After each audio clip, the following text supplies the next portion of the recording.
Zimbabwe's highest court hears the legal showdown between President Emmerson Mnangagwa and opposition leader Nelson Chamisa.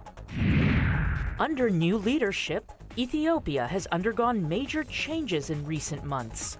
Congressman Chris Smith of the U.S. House Subcommittee on Africa talks about the pace of those changes coming up and how a love of travel led one woman to devote her life to elephant conservation. Africa 54 starts right now. Good evening, I'm Esther Gidu. You're in for Vincent Makori. This is Africa 54. We begin tonight in Zimbabwe, where an entire nation is watching Wednesday's Constitutional Court hearing on the opposition party's challenge to last month's presidential election. Hundreds of people are gathered around huge viewing screens outside the top court, and hundreds of thousands more are watching on national television, glued to the legal showdown between President Emmerson Mnangagwa and opposition leader Nelson Chamisa. Chamisa's Movement for Democratic Change party has accused Zimbabwe's Election Commission of rigging the July 30th vote in favor of President Emmerson Mnangagwa and his ruling ZANU-PF party. Mnangagwa won nearly 51% of the vote to defeat Chamisa, who received just over 44%. Chamisa says the MDC has a solid case that election results were fraudulent, and he is confident that the court will order a new election. The poll marked the first time that former longtime ruler Robert Mugabe was not on the ballot. Zimbabwe voters are expressing how they feel about the hearing. The court, they must do it in good faith so that everyone must be satisfied after the ruling of the court. No matter which party is it, or no matter which candidate is it, no matter what circumstances or anything that has been happening before, I think we are just expecting everything to be free and fair. The people of Zimbabwe have huge expectations from whoever the court will decide as the winner of the election. The economy is struggling, and all we want is restoration of good governance. Wednesday's hearing is a major test of the independence of the nation's top court, whose verdict is final. Spanish authorities say scores of migrants on Wednesday stormed fences separating Spain's North African enclave of Ceuta from Morocco in a bid to enter European territory. The Guardia Civil said in a tweet that 7 policemen were burned by acid and quicklime, a skin irritant, allegedly thrown by some of the migrants as they overran the border. Video recorded by local media showed migrants celebrating as they made it to the Spanish side. The Spanish news agency Europa Press says around 100 migrants made it onto European soil just 1 month after over 600 migrants scaled the high barbed wire fences. Sub-Saharan Africans living illegally in Morocco try to enter Europe each year by climbing fences surrounding Ceuta and Melilla, Spain's other North African enclave. Beijing is preparing to host the Forum on China-Africa Cooperation on September 3rd and 4th in a bid to boost Africa-China trade and investment relations. The forum themed China and Africa toward even a stronger community with a shared future through win-win cooperation comes at a time when China is seeking more investment opportunities on the continent, while African countries are looking to access the Chinese markets with their goods and services. Kenyan President Uhuru Kenyatta says Africa is seeking to reduce the trade deficit with China and increase economic cooperation. We will be making a strong pitch with the added inclusion now, as I said, of trying to woo and to encourage Chinese investment to take advantage both of our location, our labor, and our increasingly improving infrastructure. But I'm also keen to see how we can begin working on reducing our trade deficit by increasing opportunities for more Kenyan products also to access the Chinese market. During the 2015 China-Africa Forum in Johannesburg, South Africa, China pledged $60 billion of funding for Africa's development. The Health Ministry of the Democratic Republic of Congo says it has approved 4 more experimental treatments against the Ebola virus in an attempt to contain the current outbreak in eastern DRC. Health authorities last week started administering the U.S.-developed MAB-114 treatment to Ebola patients, the first time such a treatment has been used against an active outbreak.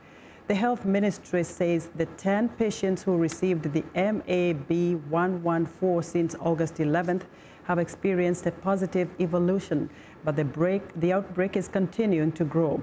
The 4 additional treatments approved by Congo's Ethics Committee are remdesivir, made by Israel's Gilead Sciences, Zimap, an intravenous treatment made by San Diego's MAP Pharmaceutical, the Japanese drug favipiravir, and one referred to as REGN 3450, 3471, 3479.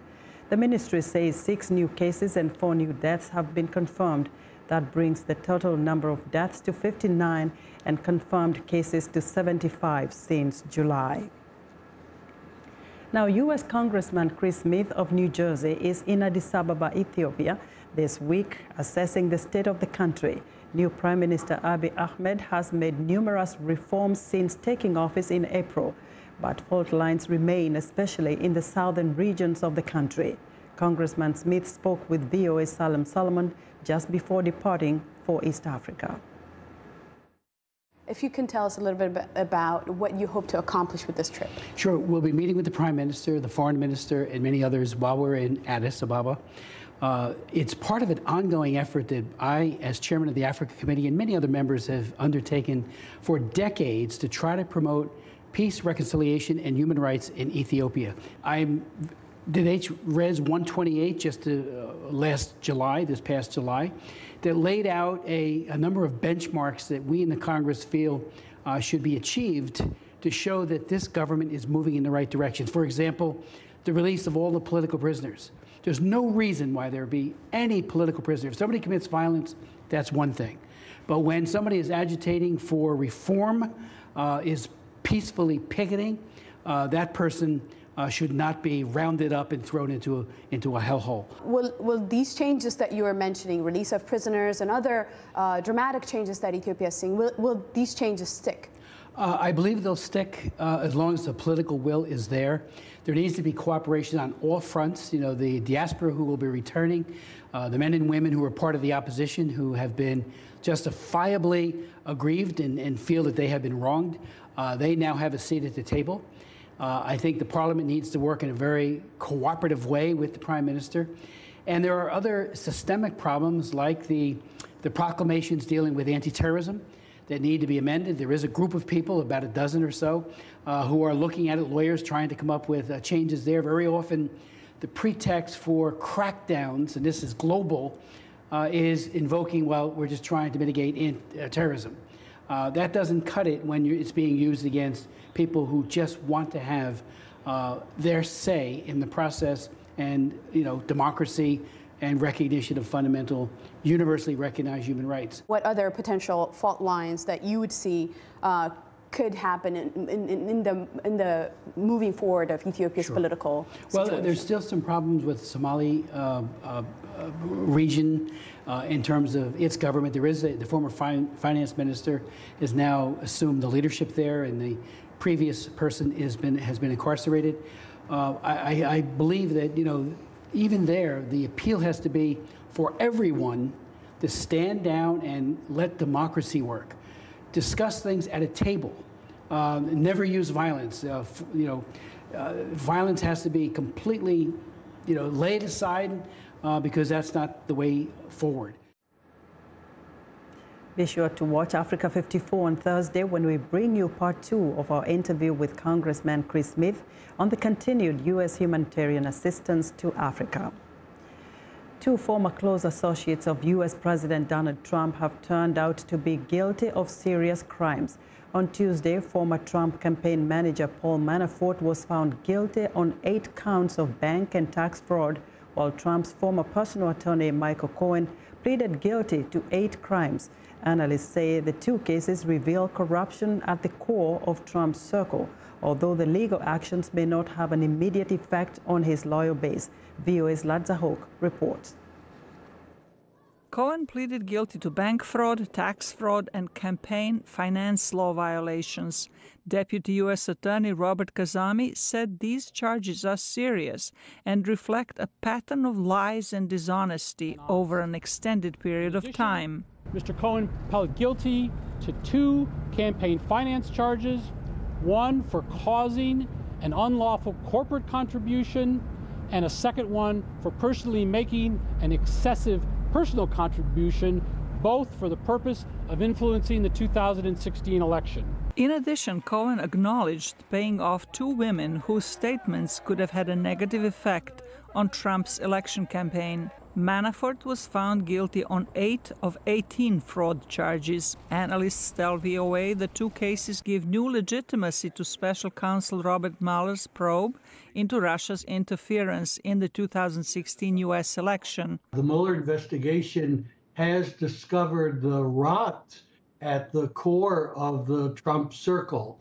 And though this conviction is on the basis of Manafort's pre-Trump engagement, it demonstrates the kind of activities and the kinds of people who were at the heart of the Trump campaign.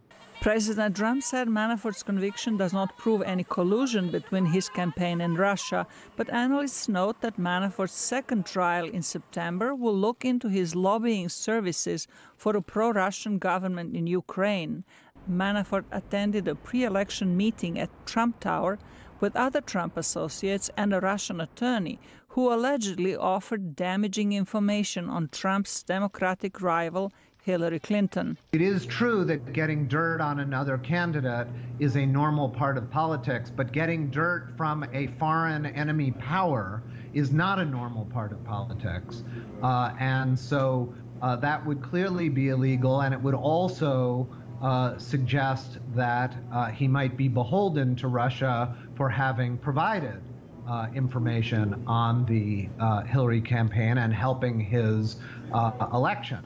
Analysts tell VOA the investigation headed by Mueller cannot be dismissed as a witch hunt, as Trump has labeled it, and that it is likely to pick up steam. These people, certainly Cohen and possibly Manafort as well, are going to start cooperating with prosecutors.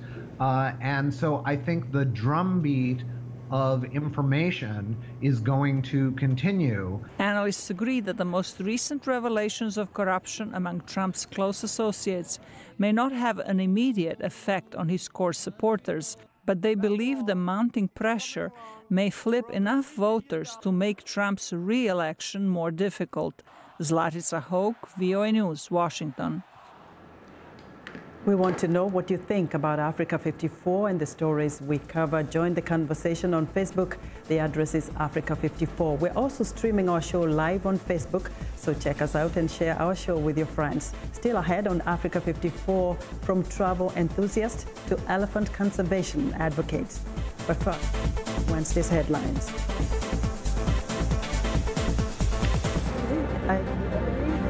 Our team is ready. With all the evidence to prove in the court.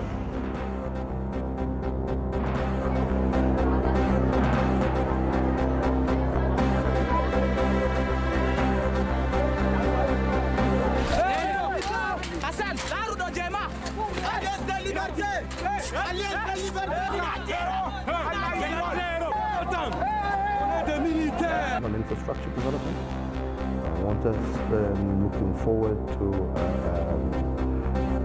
attracting Chinese investment also.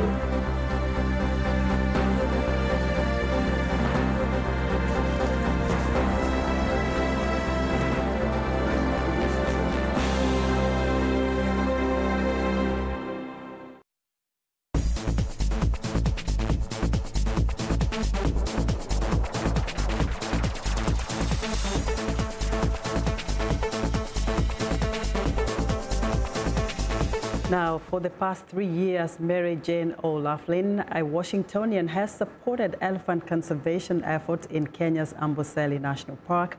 In 2008, she went on her first safari to see what she calls God's creation on the other side of the world and fell in love with the country and the people's hospitality. She says her first encounter with elephants was exceptional. She joins me in the studio with more on her advocacy for elephant conservation. Mary Jane, welcome to Africa 54. Thank you so much, Esther. It's wonderful to be with you. Now, first of all, take us back to your first trip to Kenya and the moment that you saw the elephants. What struck you most?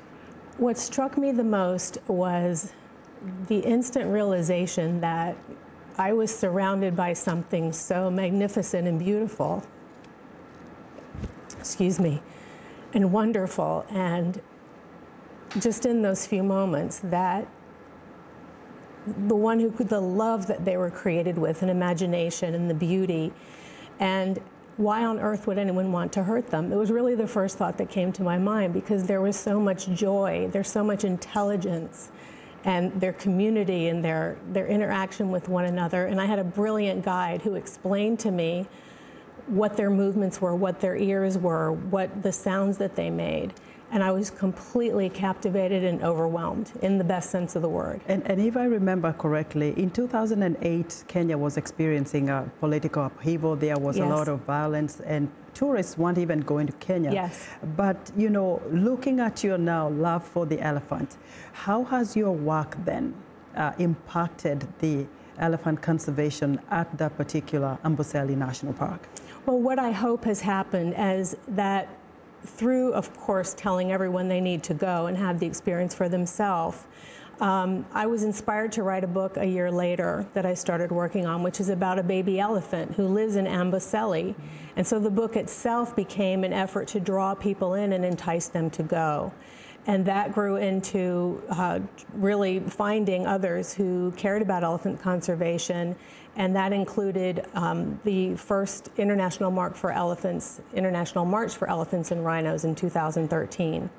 And from that point on, I had made a decision that I wanted to donate a portion of my book sales to the trust so that more people would know who they are. And I honestly can't give you the impact. I just keep doing this one day at a time, 1 year at a time. I'm curious to know, have you been back and do you follow to see where your money is going? Yes, I'm very interested in that. I actually visited the Amboseli Trust research project in 2013, which helped solidify my decision to do this.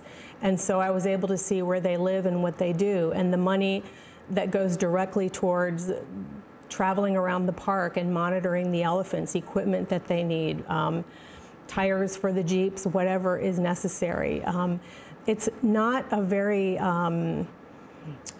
famous, I don't know famous, but it's just an organization that I wanted to put more emphasis on. I wanted more people to know about. Now, if you look at what's been going on lately, we've seen a lot of elephants killed, you know, for their tusks. We've also seen rhinos die, being relocated, especially in Kenya, very sad. But what is the future of the elephant conservation in Kenya and in Africa in general when you talk to some of the people you connect with to raise funds for these animals?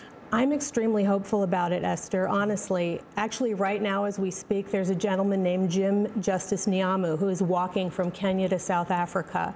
And he's raising awareness in communities and inspiring communities to get their own projects started, because it is there's so much of an in-country effect that's very, very important. There's a sanctuary in northern Kenya, the Reteti Elephant Sanctuary, that the Samburu are actually running themselves, and it's modeled after the very successful Sheldrick Trust in Nairobi that was begun by the late Daphne Sheldrick.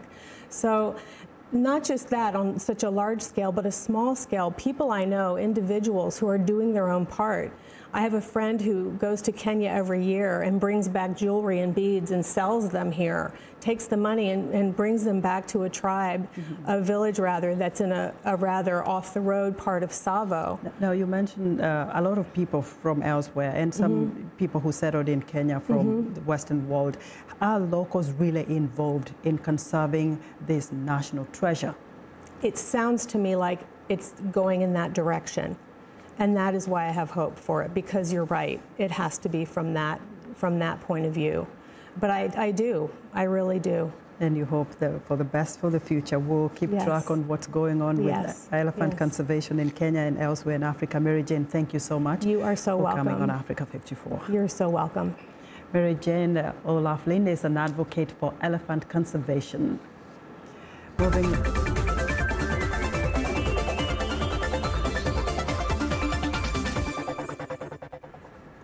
In the heart of New York City, one artist has created a dystopic version of Times Square, submerging it underwater and filling it with a virtual fleet of boats. VOA's Tina Trin reports on a futuristic art installation addressing a present-day concern, climate change. Visitors to New York's Times Square are more likely to find it flooded with tourists than with water and boats. But that didn't stop one artist from trying. It's very difficult to float 141 vessels from New York Harbor 30 feet above your head in the middle of Times Square. To pull it off, Mel Chin used technology. The boats featured in the mixed reality piece Unmoored are virtual holograms, save for one massive physical sculpture entitled Wake. Imagine Times Square being submerged in the water, and you have to see all the boats coming in the sky. It's really amazing. You're underwater, and you have boats above you, and then it ages as you're going along, and plankton attaches to the bottom, so it gives you a sense of the passage of time. Visitors use either Microsoft's head-mounted HoloLens computer or a phone app to experience Unmoored. It offers a simultaneous nod to the past and a glimpse at the future, one that's affected by climate change. To me, there's no debate. It exists. It's a meaningful moment in time for us to pause and consider the implications that our activities, day in and day out, have on the world. Others contend the technology still has a ways to go. It's in its infancy, so it's not very convincing. But I get the idea, and I appreciate the start of this kind of new form of art. With Wake and Unmoored, questioning is encouraged. My favorite part is the beginning, and that beginning sometimes is at the end, because then the beginning of the interactions can start occurring. According to Chin, the most original form of art is one's own search for the answers. Tina Trin, VOA News, New York. Women still lag far behind men when it comes to careers in the fastest growing technology field. Despite more than 500,000 job vacancies in the U.S. in technology-related fields, recent studies show fewer than 20% of women will pursue careers in science, technology, engineering, and mathematics, or STEM for short. Two sisters in Maryland are now trying to change that. As VOA's Christina Smith reports, they started their own summer camp to get more women interested in STEM careers by teaching young girls that technology and science can be fun. She's barely older than her students. Recent high school graduate Cindy Shi has devoted her entire summer to teaching young girls how to program robots. At Spaghetti Robotics, I teach girls how to program using robotics. And I think it's very important for girls to do this because it's an innovative but also very interesting way for girls to program. Cindy Shi and her sister Wendy Shi are co-founders of Spark IT, a program to help young girls compete with boys for careers in science and technology. Girls between the ages of 10 to 15 spend 2 weeks learning the basics of coding. The students must program a spherical-shaped robot to successfully navigate a series of obstacles. Their tools? An iPad and a lot of mathematics, says Wendy Shi. When you program the robots, you have to know how fast the robot rolls, how long you want the robot to roll, and together how far the robot will roll. So that requires multiplication, mathematics, and a basic understanding of distance and time. Along the way, they'll run into programming glitches and learn to fix bugs. Sometimes they're accurate, but sometimes they're not that accurate.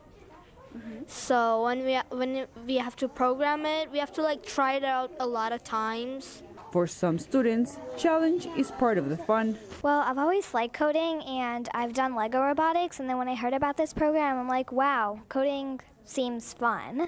Cindy Shi hopes the girls will think twice before saying no to a STEM career. The biggest challenge is that girls have the mental thinking that they are not capable or they are not good or smart enough. And that is definitely not true. And I think that's the main problem that girls have, is that they think that technology is often for boys. Cindy and Wendy Shi hope the girls will stay the course beyond these classes and ultimately take their spot in the science and technology workforce. Cristina Caicedo-Smith, VOA News, Gaithersburg, Maryland.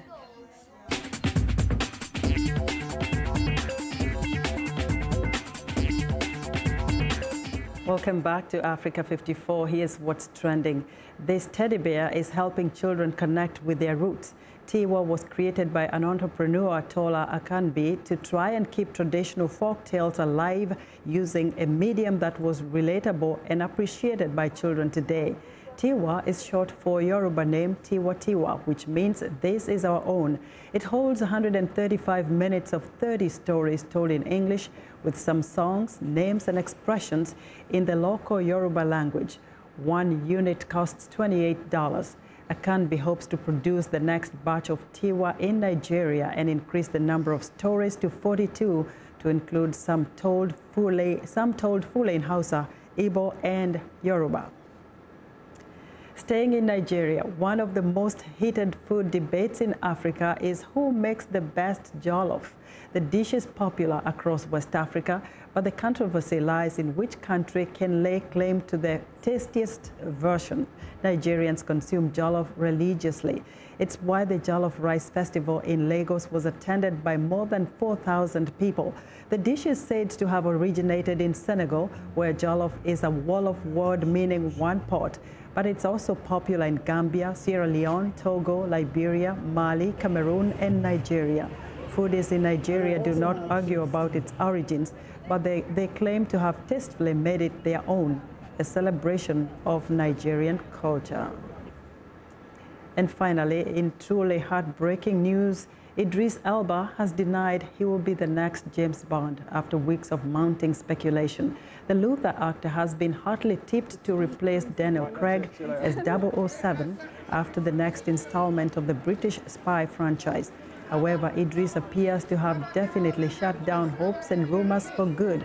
He was asked by a Good Morning Britain reporter at the premiere of his directorial debut, Yadi, whether he was looking at the next 007, to which he simply replied no. And that's what's trending today. That's our show for today. Be sure to watch Africa 54 on our website at voaafrica.com. For more news, tune in to VOA's evening radio show, Africa News Tonight at 1800 UTC, and in the mornings to Daybreak Africa between 0300 and 0600 UTC, Monday through Friday. Thanks for watching and good night from Washington.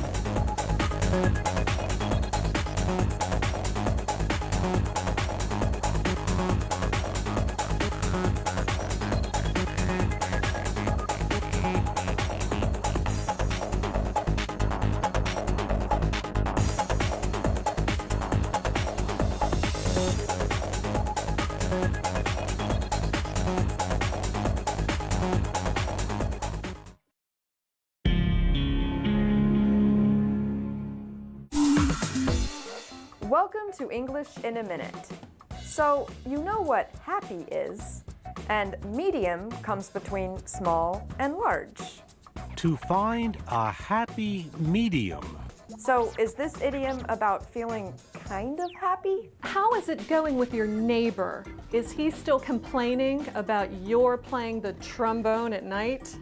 He was, but it's fine now. How did you guys work it out?